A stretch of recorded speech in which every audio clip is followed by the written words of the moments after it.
I'm sitting with you all here, I'm utterly middle class. But I can't bring my, मैं आपके साथ में मारवाड़ी में बोला तो तने समझ में आ जाएगी नहीं आवेला. So I speak to you in English. But when I go back to my southern Indian roots and I go to Tamil Nadu, I speak in Tamil. I can't go there and speak in Marwadi, Rajasthani, Punjabi or any of the other languages I know, or even Bangla. I have to speak in Tamil. So likewise, civil society is a concept where it's not my civil society and your civil society. I wear 6 hats. I'm a woman. I'm an activist. I'm a feminist activist, maybe.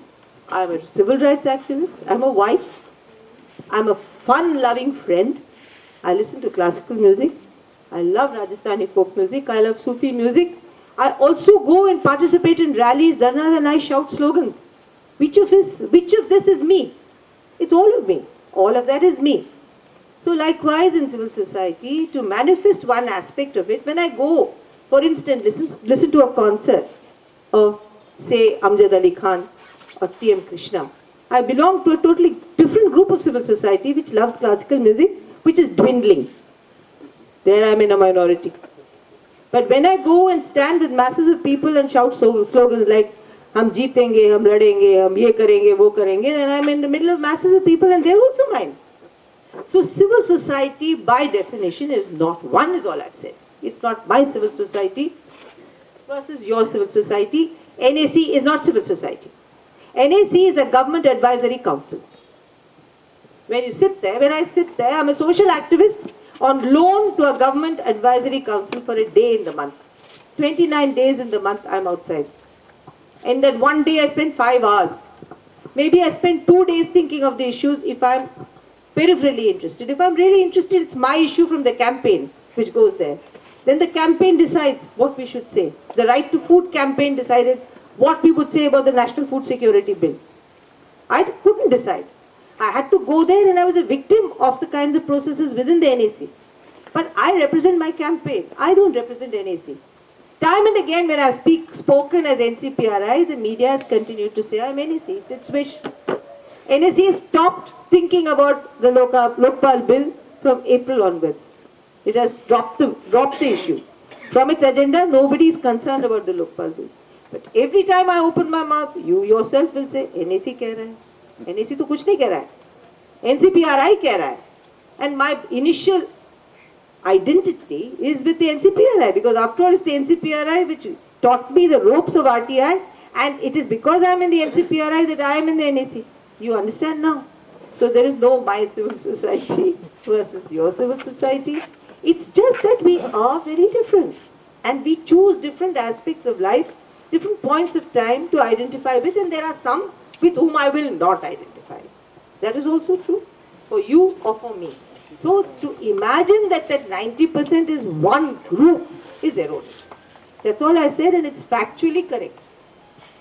Because if you talk about language or religion or culture or politics, we can belong to very different groups and we can meet very different people. So that's it. You asked me another question. What Prime Minister? Oh, the Prime Minister. You like to answer? Okay, the Prime Minister, I've said this many times since yesterday, because the moment I came out of that meeting, I spoke to the electronic media. I don't know why they didn't carry it. If they did, I don't know why I didn't see it. But the Prime Minister's statement about inefficiency in government is totally unacceptable. It's wrong. Good. As an ex-civil servant, I'll say that if he says that officers are not writing or writing down their opinions on file because there's right to information, we all join government with an oath to the Constitution saying that we will abide by the Constitution. Dismiss that. Because it's their job to write notes. If they don't write notes, what are they doing in office? They're paid huge salaries. If I go and work as a worker and they say, come on, dig that pit, I have to dig the pit. Do you forgive me? If I say, no, because digging the pit in the noonday sun is not acceptable to me, and then does my collector go and speak to the nation at large and say, no, my workers are not digging the pits and we can't. What nonsense. They say, kaam karna hai to karo, nahi to jao. The same thing with civil servants who say they won't write notes. So inefficiency is not the reason. The point is just the opposite. Because now they have to be efficient. You can't pass your entire day smoking bidis or cigarettes, whichever it may be, drinking chai or whatever. If you can't smoke that and you're doing some gupshup, whatever it is you're doing, you're not doing your work. So, and the third thing is that when you do your file noting, you have to write intelligent notes and you have to do them well. You can't do what I saw in my early years in the IAS, that you have a very, very big file, and I used to be very worried when these fact files came. They always dealt with departmental issues. It used to be huge issues, and you had to read about 60 pages to understand even the basics of the case.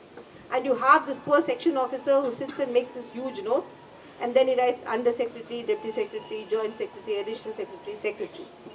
Each one just cuts their name off and signs and sends it. Then the chief secretary will say, please discuss, and send it right back. So it will go all the way down. So you'll say, please discuss, and the buck stops at the please discuss, whichever officer. This kind of nonsense will stop, yes. Because if the file noting can be seen, we will say, what the hell were you doing? I do not think it induces inefficiency. My honest friends in the service have told me how good it is now that there is file notings are visible. Because they say when we write something, we know that we won't be held responsible for something that somebody else does. It's very clear what we think and what we write. Only thing is we may have to be a little careful about the way words we use and what references we give to what laws and what sub-rules or clauses. That's all. And genuine mistakes, everyone forgives everybody for. It could be that you didn't know about a particular law and you said something. It's all right. So I think what they want to hide is the inefficiency of the system, and it's the irresponsible working of the system and the lack of desire to be accountable of the system. So I don't agree with that statement of the PM and never have. I think this argument we have had with him since 2004, and we've consistently maintained that it cannot be otherwise. But I think something that the bureaucracy does to our politicians also has to be considered. It's not only what the politician does. And I don't know how many of you have seen the BBC serial called Yes Minister. Have you seen any of you? If you've seen Yes Minister, you know that the bureaucracy traps the politician very often into doing what they want them to do. Now that will not be possible if you have a transparent system in which you see what each one is writing. First thing, right to information and transparency are not same. Why should I write and ask for information how many workers died in Commonwealth village building? I should know it on a website. If I get into the website, I should know it, because information should be available freely rather than digging it and asking for it. What is the next step which you are going to take up to bring in transparency rather than this right information? I'm talking about next step on your side. Second thing, regarding RTI itself, there are people who are using RTI for their personal gain. I came across one RTI application where a person asked for how many Catholic girls passed out from this college. Maybe he is looking for a match. He is using RTI for that. And PIO was quite annoyed with that. Even though he is a constitutional law professor, even though he is for right information, he is for fundamental rights, he could not withstand the misuse of the power. And I had a lot of difficulty, a lot of argument with the constitutional law professor that misuse will be there, but somehow something has to be done against this. What are your suggestions to this? Thank you. I agree, we all agree that transparency and right to information are of course different. But to establish the transparency regimen, you have to use RTI. That is the chicken and egg story. Because unless you use your right to information, that transparency, that proactive transparency regimen will not come. That's why we have now thought of several things. One is, of course, struggling with Section 4. So that Section 4 and the template for Section 4 for each ministry, each department is different.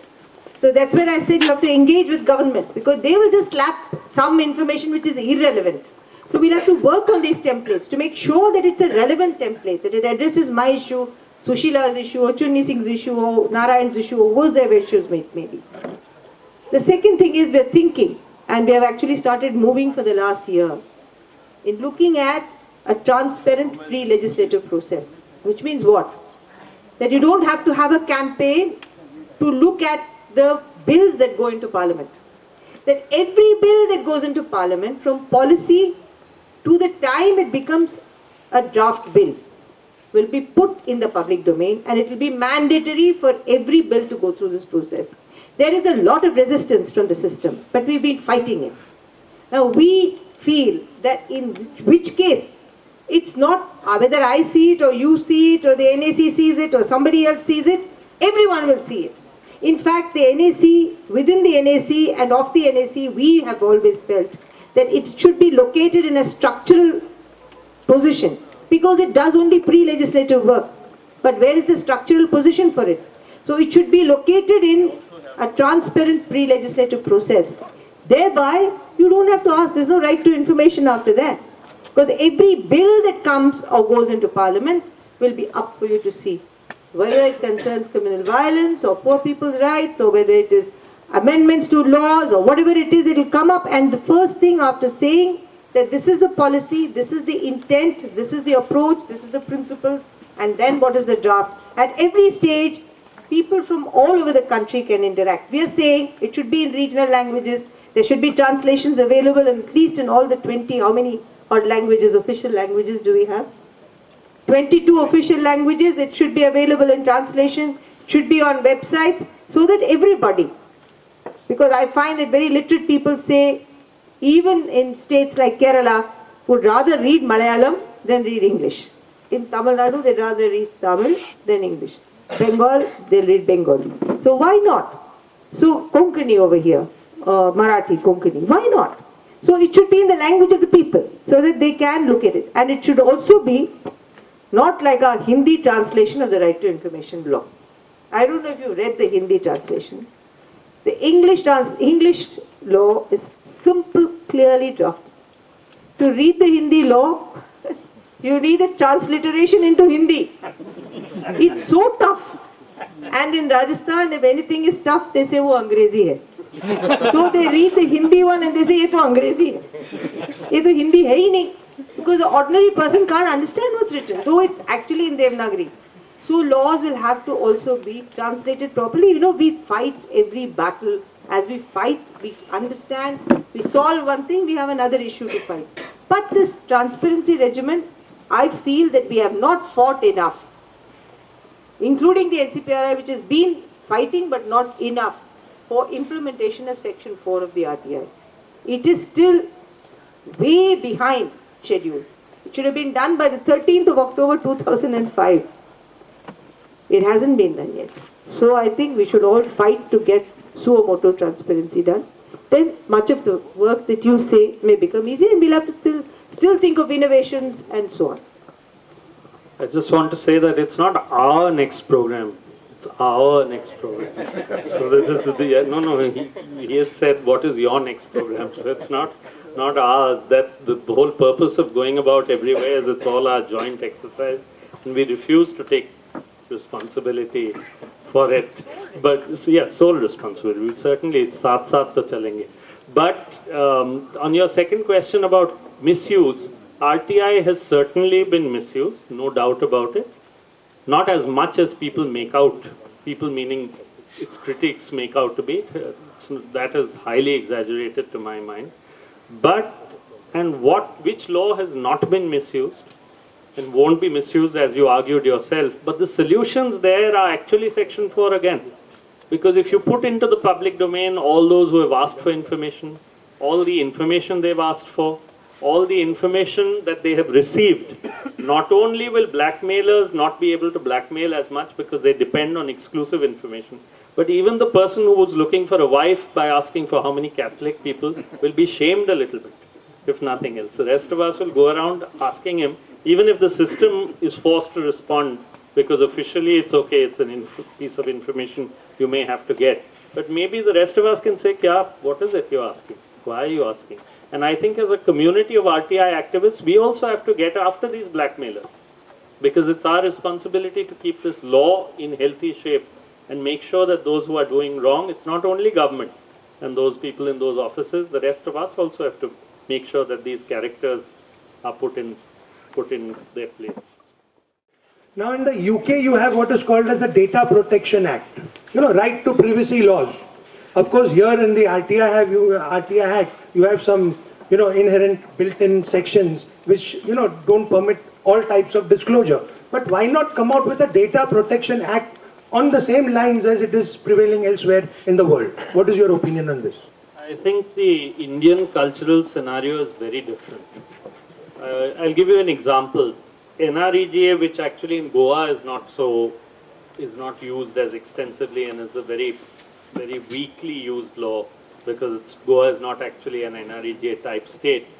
But under NREGA, we have information out on the website and now on the walls. I don't know if you're all aware how much every worker earned in which year, in the year, MORD website. Every single worker in the country, how many days they worked, what their job card number is, and how much money they earned in the year is on the website, accessible to anyone in the world. And all done by the government. And is painted on the walls of their village by government orders in that village itself, so that people in that village can come and see who worked on NREGA websites and got how much. That same thing. And in Rajasthan, for instance, there are 100,000 walls, over 100,000 walls now with that information out in every little hamlet. That same kind of information is now being put on ration shops outside that to say how much ration was disbursed to whom in that particular year. Total, not every month, but the totals for the year. Now that people in the UK and the US say, how can you get this? This is privacy. Impossible information to be able to give. But we have found that if you say these are the people who got Indira Awas houses, and you realize it's affluent characters who have taken away the money for Indira Awas houses. If you say that this is the person who's worked on an NREGA worksite, and actually there's someone who's running a business in Bombay who sends back a message saying, how dare they put my name on a wall, I've never been to the worksite. That is really very good for our own system, for our own efficacy. And actually no one has raised issues, very few people have raised issues of privacy. The right to the privacy bill that is now being discussed has many dangerous sides to it, where it will directly impinge upon the right to information. So actually we need to be very careful. So the Data Protection Act is not in and of itself a bad thing, but within the Indian context it needs to be thought about, and the privacy bill is actually being prepared in privacy of government. So what will finally come out of that, God only knows, and we need to be quite careful about that. And that is why actually, and it's a separate subject so we won't go into it in detail, but critics, Aruna and I have been, many of us, have been very critical about the UID, because we say that what the UID doing is, while right to information is every citizen being able to know about every act of government, the UID is government being able to know about every act of every citizen and put it into one silo and then use that as an excuse, private silo, and then use that as an excuse that now we have all this information, now people should not be able to access it. So we'll put privacy clauses on it. But any single politician, as we know, or any single government senior civil servant will be able to access it and then decide how to target whom and in which way. And therefore there are very dangerous new sides to this whole debate, which have lots of nuances that we need to understand. And I have two questions to you. One is, can any legislation really address bankruptcy of ethics? And the second is, how you can have managed to not become a cynical? Actually, bankruptcy of ethics is a huge philosophical question, but I'll try and deal with it as much as I can. Which is, I have a friend in my village called Chuni Singh. He begins everything he says by saying, "Karni और कतनी में फर्क नहीं होना चाहिए." Gandhiji also said that. And that means laying oneself open to continual evaluation from outside and also having a built-in system of looking at everything. We can become self-righteous. That is very dangerous. So, to have an ethical conscience, to look at oneself continually and not be self-righteous is very difficult. I have a friend called Professor Jean Reyes. I really marvel at him. He really lives always in a slum. In Delhi, he used to live in a slum. He's a very tall man. He's 6 feet 6 inches tall. He's a nationalized Indian, by the way, now. He's married an Indian woman. He's Amartya Sen's colleague and co-author. A very big brain in terms of economics. He can hardly lie straight in that shack in Sanjay Basti he used to live in. But if you met him, he never talked to you about how he lived. He never talked to you, talked down to you because you live better. He didn't make a big shusha of it. But for him it is his ethics. He has 4 sets of clothes. He lives in that shack. He goes and works with people. And he only cycles wherever he can. Most of his money goes, I don't know where, to people who need them. I had another friend called S.R. Shankaran who was an IAS officer. Remained single. He died last year. Remarkable man, Andhra Kada. The whole of Andhra Pradesh mourned for him. He was a remarkable man, kept 200 or 300 rupees for himself, gave the rest of his money away to Dalit children. Many of the IAS officers now who are in service owe their lives to Mr. Shankaran. He never wore his ethics on his sleeve. You met him, you never knew what he was doing. I think those people are remarkable people. For some of us who wear the ethics on our sleeves, I feel, even when we do it, Nikhil and I politically have to keep saying we live in this mud hut, I feel a little ashamed. So what? As our friends in the village tell us, तो क्या बड़ा चीज क्या हो गया? सैकड़ों लोग मट्टी के मकान में रहते और रह के क्या कर दिया आप लोगों ने? कई लोग रोटी खा के जीते हैं, नमक का रोटी, तू रोटी दाल खा ली तो क्या हो? That's what brings me out of my cynicism, to understand that I'm doing nothing great.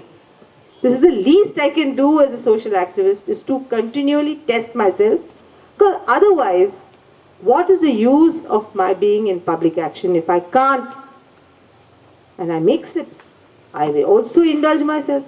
I know that I do these things. And at those moments, I don't hold myself, I don't victimize myself. Much as my friend from the village will not victimize herself, she occasionally goes and buys herself some jewelry. She buys jewelry, I buy books.